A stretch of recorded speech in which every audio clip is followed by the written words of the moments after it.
એટલે રામ કવન પૂછો મુનિરાયા, હે મુનિરાય, હે યાજ્ઞવલ્ક્ય, આ રામ કોણ છે હું તમને પૂછું છું. પેલો જે દશરથનો પુત્ર છે એ રામ છે કે કોઈ બીજો રામ છે કે કોઈ ત્રીજો રામ છે કે કોઈ ચોથો રામ છે? આ રામ છે કોણ? આ એની ઉત્થાનિકા છે. અને તુલસીદાસ શું કહે છે?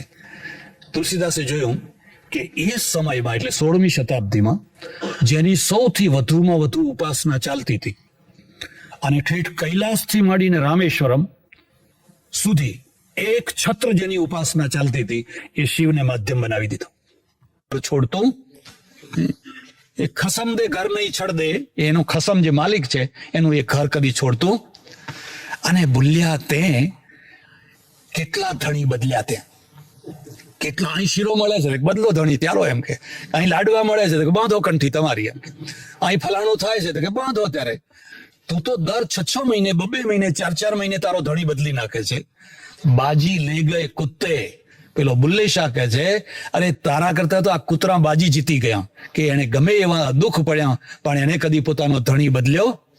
અને તું તો જ્યારે જુઓ ત્યારે ધણી બદલ્યા જ કરે છે. આ એક બહુ મોટી, એમાં આ સ્પષ્ટતા આવી. એમાં હિન્દુ પ્રજા બહુ દુઃખી થઈ રહી છે અને એ દુઃખમાં ને દુઃખમાં આખી જિંદગી સુધી એ ગૂંચવાડામાં ને ગૂંચવાડામાં જીવ્યા કરતી હોય છે. એટલે રામ કવન પૂછો મુનિરાયા, હે મુનિરાય મને રામ શું છે તત્વ એ તમે સમજાવો. યાજ્ઞવલ્ક્ય કહે છે કે હું સમજાવીશ નહીં, પણ તમને જેવી શંકા થઈ એવી જ શંકા સતીને થઈ હતી. પાર્વતીનું પૂર્વરૂપ સતી છે. એટલે ઉત્તર આપવો છે પણ સીધો નથી આપવો, ઉદાહરણના દ્વારા ઉત્તર આપવો છે. અને તુલસીદાસની રચના આવો ઉત્તર કેમ અપાવે છે?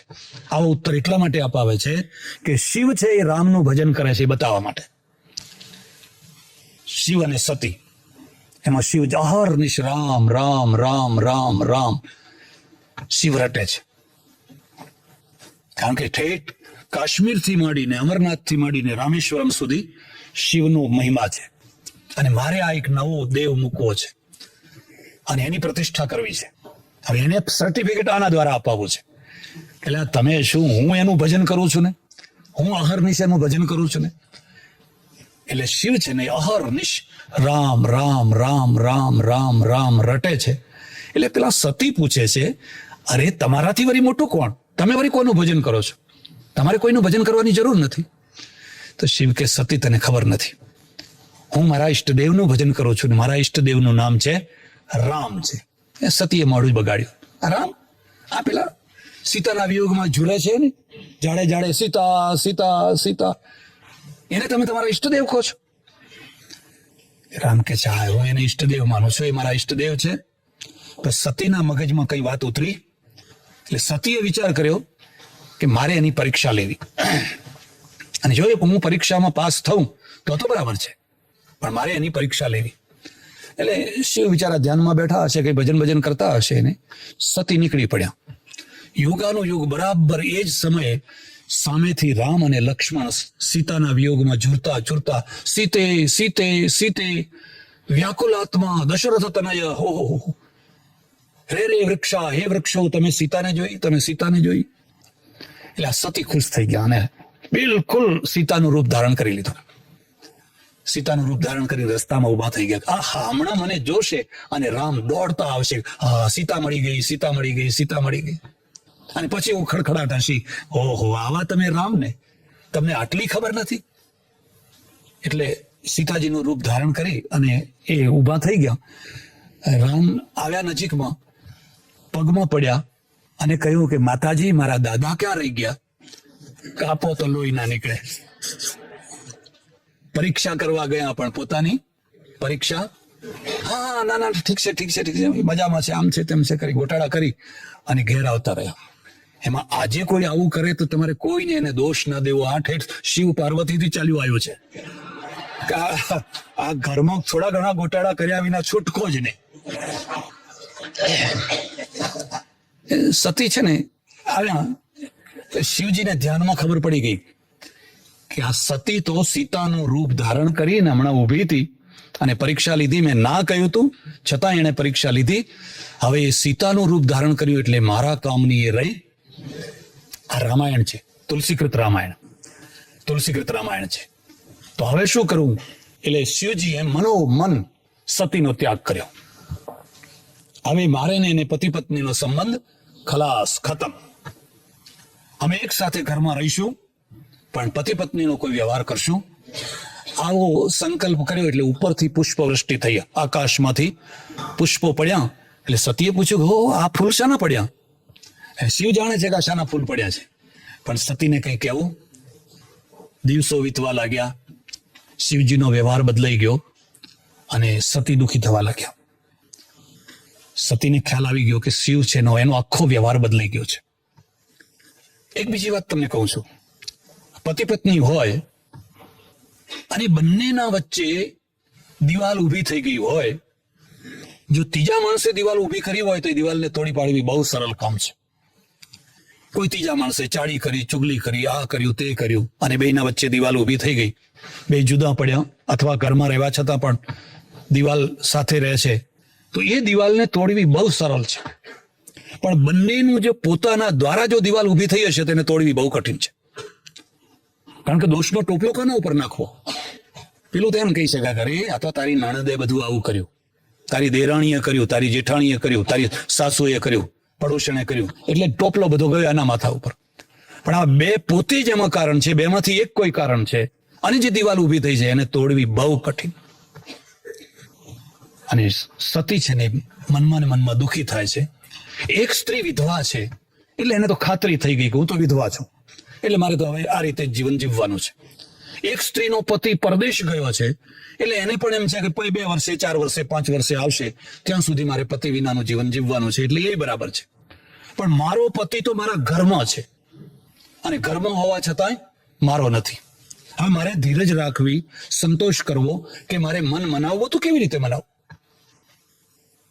અને એ એટલા દુઃખી થયા કે મનમાં ને મનમાં કહે છે કે હવે તો મને મોત આવે તો સારું, હવે તો મને મૃત્યુ આવે તો સારું.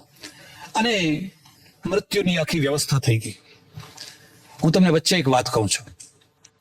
તુલસીદાસજી જ્યારે પાર્વતીનું વર્ણન કરે છે, શિવનું વર્ણન કરે છે, શક્તિનું વર્ણન કરે છે, ત્રિકાલગ્ન શિવ, ત્રિકાલગ્ન શક્તિ, મહાશક્તિ. પણ અહીંયા એવી શંકા નહીં કરવાની કે ભાઈ પાર્વતી સતીને આવી શંકા કેમ થઈશ? જો એ ત્રિકાલગ્ન હતા, સર્વજ્ઞ હતા, જગદંબા હતા, તો રામ વિશેનું તત્વજ્ઞાન એમને કેમ નહોતું?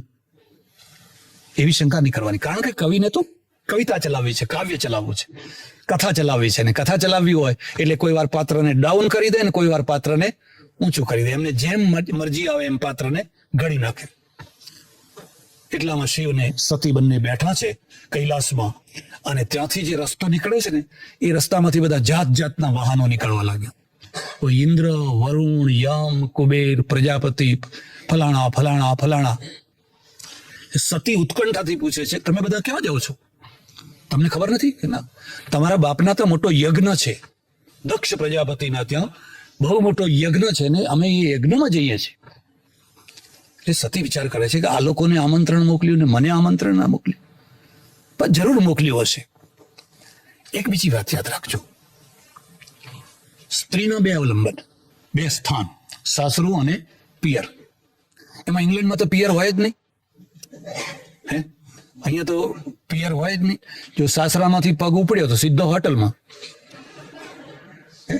બીજે તો ક્યાં જાય? ભારતમાં તો શું છે, મારા ભાઈ છે, ખબર છે, ભીમ જેવા ભાઈ છે. હું કોઈ રસ્તે રખડતી કોઈ એવી નથી. એને એના પિયરનું કેટલું ગૌરવ છે ને કેટલું પીઠ બળ છે.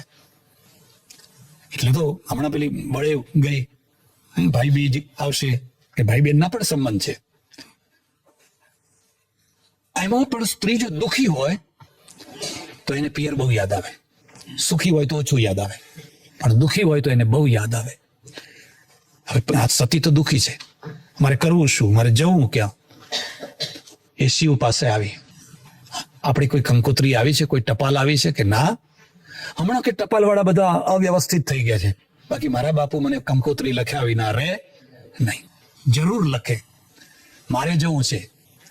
શિવે કહ્યું ના જવાય. હું જો આમંત્રણ હોય તો જવું, પણ જો આમંત્રણ ન હોય તો સગા બાપના ત્યાં પણ જવું. એમાં ભૂલથી આમંત્રણ રહી ગયું હોય તો વાત જુદી છે, પણ જાણી કરીને કોઈને ટાળવામાં આવ્યા હોય, કોઈને છોડવામાં આવ્યા હોય તો સગા બાપના ત્યાં પણ જવું આ નીતિશાસ્ત્ર છે. હવે સ્ત્રી સતી છે, ના ના મારે તો જવું જ છે, મારે તો જવું જ છે, મારે તો જવું જ છે. શિવ હાર્યા, થાક્યા, થોડા ગણો કયા ભેગા કર્યા અને કહ્યું જાઓ તમે આને લઈ જાઓ. રામાયણ પાસેથી આ બીજી વાત શીખજો. શિવ છે એ સતીની પાસે હાર્યા છે અને રામ સીતાજીની પાસે હાર્યા છે. હાર્યા છે કે નથી હાર્યા? પેલો મૃગ લાવી આપો, પેલા મૃગનું ચામડું લાવી આપો, પેલો મૃગ સોનાનો મૃગ. રામે કહ્યું રહેવા દે, એ લેવા જેવો નથી. ના ના લાવી જ આપો, લાવી જ આપો. અને રડવા બેઠા. રામે કહ્યું હવે તું માનતી નથી તો તને ખબર નથી, હું ચાલ હું જઉં છું. બેમાં ફરક શું છે? કોઈ ખોટું ના લગાડશો. સીતાને મૃગ દેખાય છે, સોનાનો મૃગ, અને મૃગના પાછળનો રાવણ નથી દેખાતો. અને રામને મૃગે દેખાય છે અને મૃગના પાછળ સંતાયેલો રાવણ પણ દેખાય છે. માત્ર મૃગ સુધી જ જેની દૃષ્ટિ હોય અને રાવણ સુધી જેની દૃષ્ટિ ન હોય, એ બેમાં આટલો ફરક છે. પેલાને રાવણે દેખાય છે, એને ભયસ્થાન દેખાય છે. જો સીતાએ કહ્યું હોત કે ભલે ત્યારે તમારી ઈચ્છા હોય તો મારે કઈ આ ચામડું નથી જોઈતું, તો આખું રામાયણ કોઈ થાત જ નહીં. પણ હઠે ભરાય અને રામ હાર્યા. હવે જો રામ હાર્યા હોય ને શિવ હાર્યા હોય તો તમે કઈ વાડીના મૂળા હતા? તો તમે એમ કહો કે અમારું બધું ઘરમાં 100% ચાલે છે. હવે આ બે સમર્થમાં સમર્થ હતા અને છતાં જાણતા હતા કે આ પાછળ રાવણ સંતાયેલો છે, જવા જેવું નથી. શિવે કહ્યું સતી રહેવા દે, જવા જેવું નથી. ના કે મારે જવું જ છે, મારે જવું જ છે. થાક્યા, લે ત્યારે જા. આવે એ ગયા. મોટો વિશાળ યજ્ઞ મંડપ, અને વિશાળ યજ્ઞ મંડપની અંદર બ્રહ્માનું આસન, યમનું, વરુણનું, કુબેરનું, ફલાણાનું ફલાણાનું ફલાણાનું બધાનું આસન. શિવનું કોઈ આસન જ નહીં, કારણ કે એમને આમંત્રણ જ નતું આપ્યું, એમને બોલાવ્યા જ નતા. કેમ નતા બોલાવ્યા? શું કારણ હતું પોતાના સગા જમાઈને નતા બોલાવ્યા? આ તો હું તમને ખાનગીમાં કહું છું. કદી પણ જો તમને તમારું વ્યક્તિત્વ વાલું હોય, તમને તમારું સ્વમાન વાલું હોય, તો પૈસાદાર સસરાના ગરીબ જમાઈ કદી ના થશો. અને જો પૈસાદાર સસરાના ગરીબ જમાઈ થયા તો જેમ શિવને આમંત્રણ નતું મોકલ્યું એમ તમને નહીં મોકલે. એ તો આપણા ઘરનો પટાવાળો બે હરખું એમ કે એમાં એનું શું એમ કે ઠીક હવે એને શું બોલાવાતા હતા? એ તો આયા હોય તો જરા 2 ગ્લાસ પાણી લાવજો, આ પેલા જોડા જરા મૂકી દેજો. એટલે પેલા હા મૂકી દેવાના. શિવ ગરીબ છે, શિવની પાસે મહેલ નથી, ઐશ્વર્ય નથી, વૈરાગ્યનો દેવ છે, સ્મશાનમાં રહે છે. અને પેલા દક્ષને માથે પડ્યા, કારણ કે આ સતીએ હઠ કરેલી મારે આને જ વરવું છે. બાકી દક્ષને પસંદ હતું. દક્ષ તો ઈચ્છતા હતા કોઈ બીજા એને પરણાવીએ, પણ આ તો માથે પડ્યા. હવે દક્ષને છે જો એ શિવને હું અહીં બોલાવું તો એ ભૂડા રૂપ, ભસમ લગાવેલી હોય ને નાગ ને આ ને તે ને, હવે તો આપણી ઉલટી આપણી આબરૂ લે. એટલે જેટલા દૂર રહે એટલા. પૈસાદાર માણસોના સગા જો ગરીબ હોય અને ગરીબ સગા જો એના ત્યાં આવે તો એને બહુ સંકોચ થાય. કરે આ મારો ભાઈ છે એમ કહેતા એને સંકોચ થાય, આ મારી બેન છે એમ કહેતા એને સંકોચ થાય. અરે તમારી બેન આવી એટલે ઈચ્છે કે બહારથી દરવાજેથી જ વિદાય થઈ જાય તો. અને હું તમને ખાસ વાત કહું છું કે જો તમારો દરિદ્રતાનો પીરિયડ ચાલતો હોય અને તમારા સગાવાલા પૈસાદાર હોય, કદી એમના આંગણે વગર જોતો પગ ના મૂકશો. તમે આપવા ગયા હશો તો એ એમ સમજશે કંઈક લેવા જ આવ્યા છે. તમે આપવા ગયા હશો તો પણ. હા, તમારો પીરિયડ જ્યારે સુધરે, તમારી સ્થિતિ જ્યારે સુધરે પછી તમારે જવું હોય તો જજો. એ તો તમે આ સ્થિતિમાં કદી ન જશો. શિવનું કોઈ સ્થાન જ નહીં. અને કોઈએ સતીને આવકાર ના આપ્યો. દક્ષે જોયું કે મારી દીકરી આવી છે, મોઢું ફેરવી લીધું. દક્ષ કાહ ત્રાસ કાહુ ન સન્માના. તુલસીદાસ કહે છે કે બધા ઘરના બીજા માણસો હતા પણ એ બધાને બીક લાગી કે જો આને સન્માન આપશું તો દક્ષ નારાજ થશે. એટલે કોઈએ એને આવકાર ના આપ્યો. ખાલી એની જે માં હતી એ માએ કહ્યું બેટા તું આવી, સારું લે, આવી તો સારું કર્યું. અને પેલી સતીને થયું કે ઓહો, શિવ જે કહેતા હતા એ સાચું કહેતા હતા. પણ ત્યારે એ વખતે સમજાવત તો. હવે સાચું કહેતા હતા, હવે સાચું કહેતા હતા, એ વખતે કેમ? અને એક ક્ષણમાં એને પોતાના પતિનું અપમાન. આ બીજી વાત યાદ રાખજો, સ્ત્રી ભલે ઓછી અક્કલની હોય, ઇમોશનલ હોય, લાગણીશીલ હોય, બધું બનવા જોગ છે, પણ જો એ વફાદાર હોય, જો એ તમારા માટે અનન્ય પ્રેમ રાખનારી હોય, તો એ બધું સહન કરશે. પણ પતિનું અપમાન એ કદી સહન કરી શકશે? એ પોતાના પતિનું અપમાન નહીં સહન કરી શકે. એને તો મારું અપમાન કરો, મારા પતિનું અપમાન હું સહન નહીં કરી શકું. શરત એટલી છે કે સાચી લાગણીશીલ વફાદાર હોય તો. અને એને એવો ક્રોધ ચડ્યો જે મોટો યજ્ઞકુંડ બનાવેલો, એ મોટા યજ્ઞકુંડની વેદી ઉપર જઈને ઉભી રહી અને મનોમન પ્રાર્થના કરી, શિવ તમે સાચા હતા, મેં તમારી આજ્ઞાનું પાલન ના કર્યું, મેં તમારી વાત માની નહીં, અને આજે અમારી આ ભોળી દશા થઈ. હવે હું અત્યારે આ યજ્ઞકુંડમાં મારો પ્રાણ આપું છું, પણ મરતા મરતા માગું છું કે આવતા જન્મે ફરીથી પાછા તમે જ મારા પતિ થાઓ. મારે આવતા જન્મે પણ પતિ બદલવો. અમે એકવાર યાત્રા કરવા ગયેલા, 50-55 માણસો બધા ભેગા, બધે ફરતા બધી ઘણી જગ્યાએ ફર્યા, બધું ઘણું ખાવું હું સમજાવું. એમાં એક જગ્યા એવી આવી, મોટો વિશાળ કુંડ, બધાને ઉભા રાખ્યા, બધા જોડકા હતા ને પતિ પત્ની વાળા, બધા જોડકા, બધાને હાથમાં પાણી આપ્યું. મેં કહ્યું જુઓ, આ કુંડની મહિમા એવી છે કે યાત્રા કરનારો માણસ યાત્રા કરીને અહીંયા આવે અને જો અહીંયા એ પ્રતિજ્ઞા કરે કે હે ભગવાન, આવતા જન્મે પણ અમારે આજ જોડું થવું છે, આજ પતિ પત્ની થવું છે, તો ભગવાન એમને 7 જન્મ સુધી પતિ પત્નીનું એનું એ રૂપ આપ્યા કરે. 18 દંપતી ઉભેલા, 18 દંપતી, એમાંથી 16 પાણી ફેંકી દીધું. અરે મેં કહું, આ પાણી કેમ ફેંકે? અરે મહારાજ કે આ જન્મ માંડ પાર પાડી રહ્યા છે ને તમે પાછા નવા 7 જન્મ ક્યાં ભેગા કરો છો? આટલો જન્મ જ માંડ પાર પડી રહ્યો છે, તમે વળી 7 જન્મની વાત કરો છો? તો 2 દંપતીઓ ના, મને એ બે હાથમાં લઈને ઉભેલા. મેં કહું તમે કેમ ના ફેંક્યું? મને કે ના, અમારે તો 7 નહીં પણ 14 જન્મ સુધી જો થતું હોય તો અમારે તો આ જ જોડું જોઈએ છે, બીજું જોડું જોઈતું. એને પ્રતિજ્ઞા કરી, જો મેં શિવની અનન્ય ભક્તિ કરી હોય, મેં થોડું ગાંડપણ કર્યું, મેં થોડું બાળકપણું કર્યું, મારી ભૂલ થઈ ગઈ, પણ મારું હૃદય ખરાબ નથી, તો હું માગણી કરું છું કે મને ફરીને શિવ જ પતિ મળે, આવતા જન્મે પણ હું શિવને જ વરું, એવી મારી ઈચ્છા. ને હર હર મહાદેવ કરીને કુંડમાં કૂદી પડી. દક્ષનો યજ્ઞ ભંગ થયો અને પેલા જે ગણો આવેલા ને જે વિફર્યા તો મારને ધડાધડ થઈ ગયો, આખો યજ્ઞ વિધ્વંસ થઈ ગયો. શિવને ખબર પડીને શિવ ત્યાંથી આવ્યા. શિવ પણ એટલા જ વ્યાકુળ થઈ ગયા. સતી એ મળેલું ઝુલસી ગયેલું જે મળદું પોતાના ખભા ઉપર નાખી અને વ્યાકુળ થઈને જેમ રામ સીતાના પાછળ રખડ્યા ભટક્યા, એમ શિવ પણ ભટક્યા. તુલસીદાસે આ કથા લખી છે. કેટલા મહિનાઓ સુધી એ મળદું એમના ખભા ઉપર રહ્યું. દેવોએ જોયું કે ભાઈ આ તો હવે ક્યાં સુધી આવું ચાલશે, આ ગાંઠપણ ક્યાં સુધી ચાલશે? પછી એના ટુકડા કર્યા અને એ ટુકડો જ્યાં પડ્યો ત્યાં શક્તિપીઠ થઈ. આપણે માનીએ છીએ કે એના 51 ટુકડા થયા અને 51 જગ્યાએ શક્તિપીઠ થઈ.